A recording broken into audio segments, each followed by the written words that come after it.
Warning: the following video consists of spoilers to copyright material owned by the late Monty Oum, Warner Brothers Media, Discovery, Roosterteeth, and Crunchyroll. The current rights and distribute owners to RWBY, and somewhat of analysis and reference to copyright material owned by Cartoon Network, Viacom, Warner Media Group, and Gendy Tartatovsky, the right owners to Samurai Jack. All characters, names, references, and plot points are from the respective material.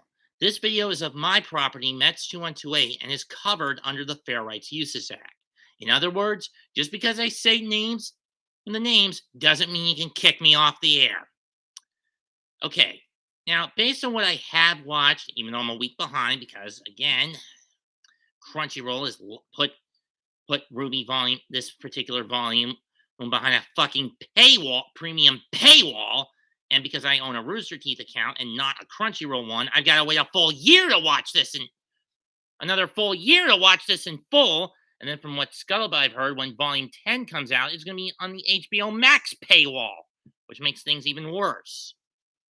Being behind an HBO Max paywall, at least from what I've heard of from the Scuttlebutt. Revolving around Volume 10 when it supposedly comes out in September. But again, that's rumored. Regardless,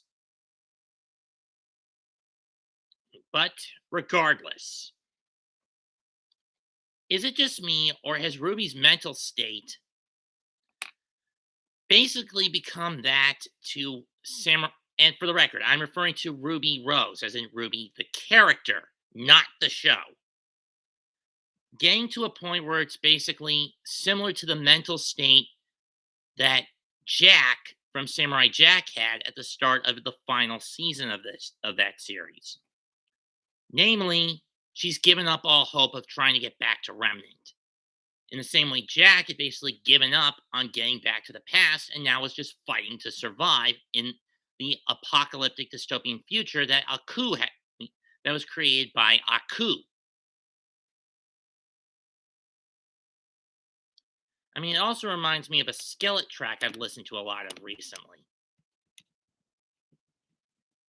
Namely, the song Crossfire.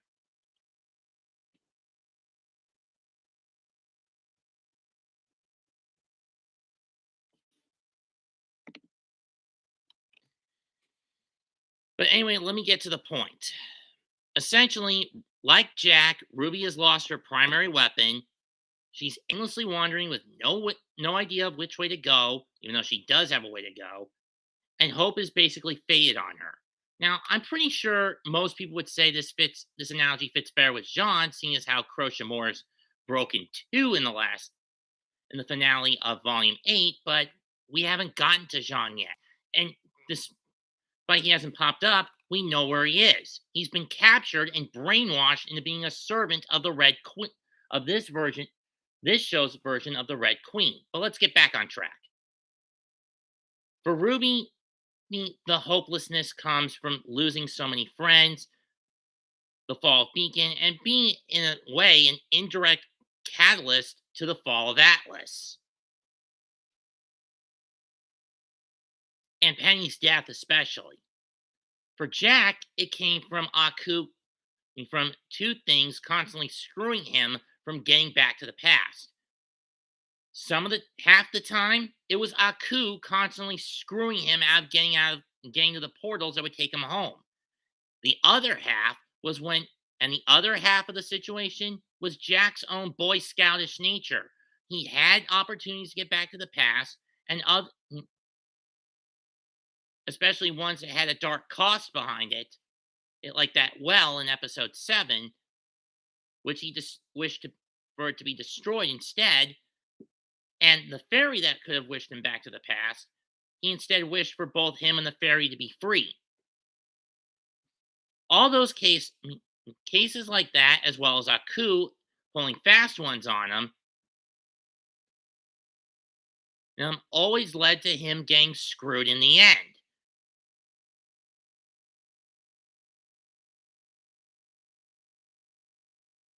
And with no way to get back to the past. And he's haunted by and throughout the first half or so of the final season, He's haunted by these demons.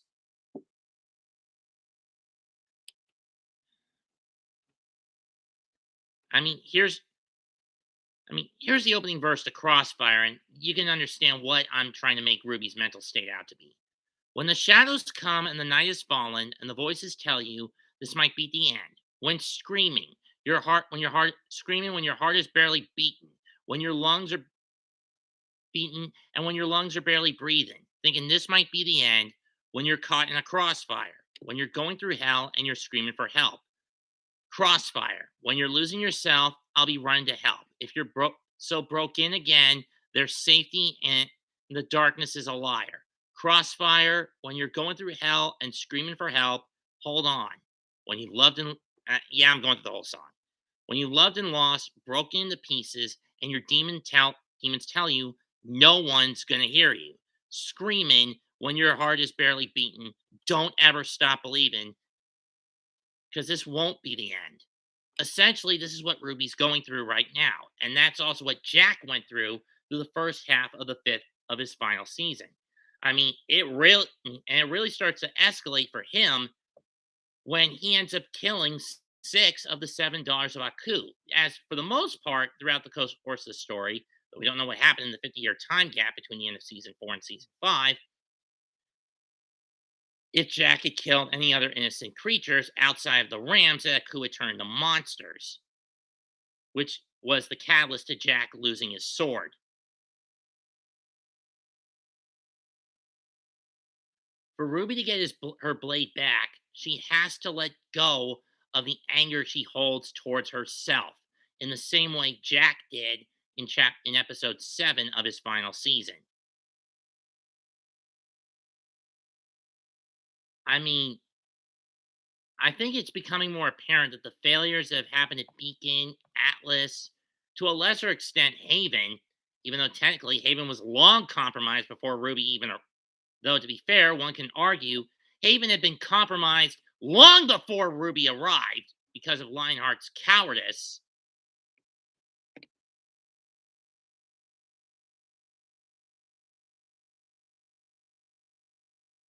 I do watch hockey, John, but can I get back on top? Can we get back on topic with this? Anyway, Jack tries to help the seventh and final daughter of Aku that he spared, Ashi, realize that Aku is not the benevolent ruler that she believed him to be. And she witnesses everything that the suffering Aku has caused. And after Jack inadvertently thinks he killed some kids, which he didn't, Jack decides to go off and commit seppuku.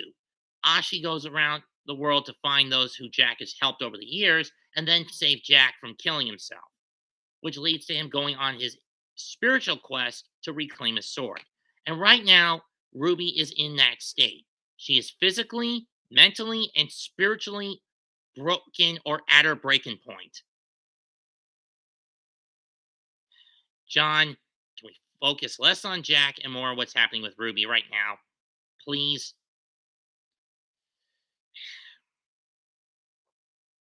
Anyway,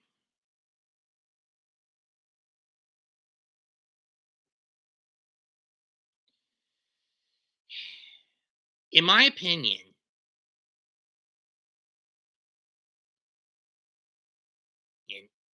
it's going to be until the penultimate or final episode where one, Team Ruby, John, and Neo find a way out and get back to Vacuo. Two, Ruby is able to convince Neo to a truce. Convince Neo to work with her on the level of a truce, i.e., they get out and head to Vacuo, and in return, she helps Neo get revenge on Cinder because at this point, they're going to have a little talk no jutsu moment where Ruby basically explains, "I'm not the one who's responsible for Roman's death.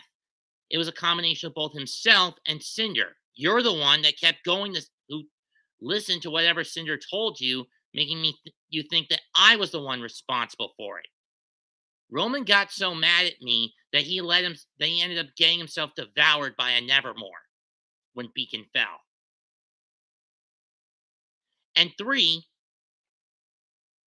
she confronts her own demon. Now, I'm sure midway point she's going to do this and fail, but she'll do it a second time and succeed. And at that moment, she'll get Crescent Rose back, and they'll find their way out. And it wouldn't be surprising to me if they landed right outside of Vacuo, outside the main towns of Vacuo. And it wouldn't also surprise me that if in the closing credit scene, in the post credit scene, there's a seer lurking around, and Salem spots them. And oh boy, she is gonna.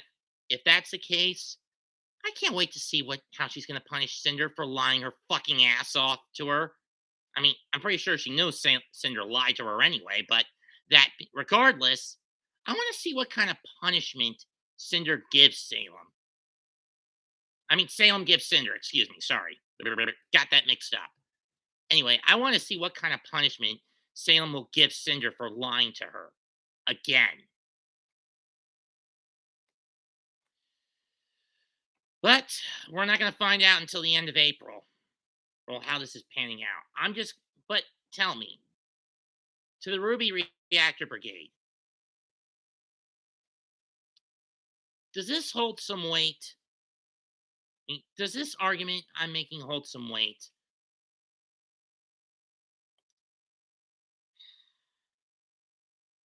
More or less. And Jonathan, you don't need a dummy account, okay?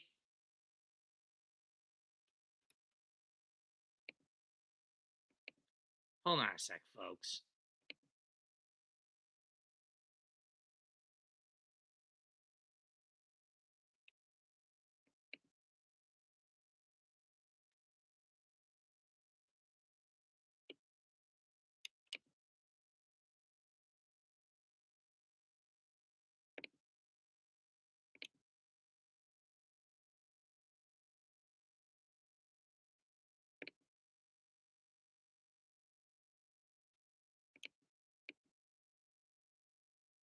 Whatever. Anyway, for now, I wonder what kind of test RWBY will have to do. Bake cookies, or will it be a tea making test? Sorry, John. It's just that I'm a little suspicious of people who use the same name. Okay. Anyway, will it be a tea making test, or will it be a cookie baking one that RWBY has to go through in order to regain her spiritual balance? In order to get Crescent Rose back.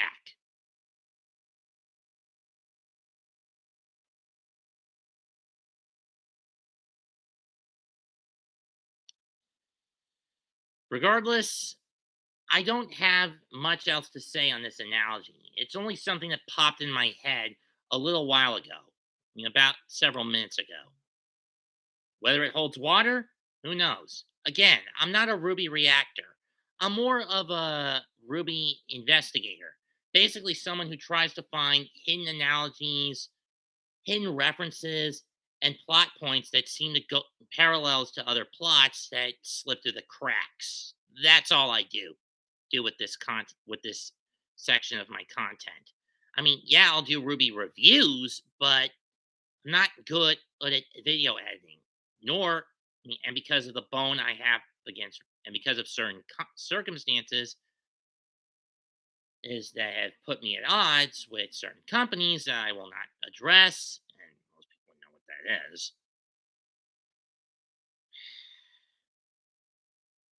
I don't want anyone to type it in the chat, but nonetheless,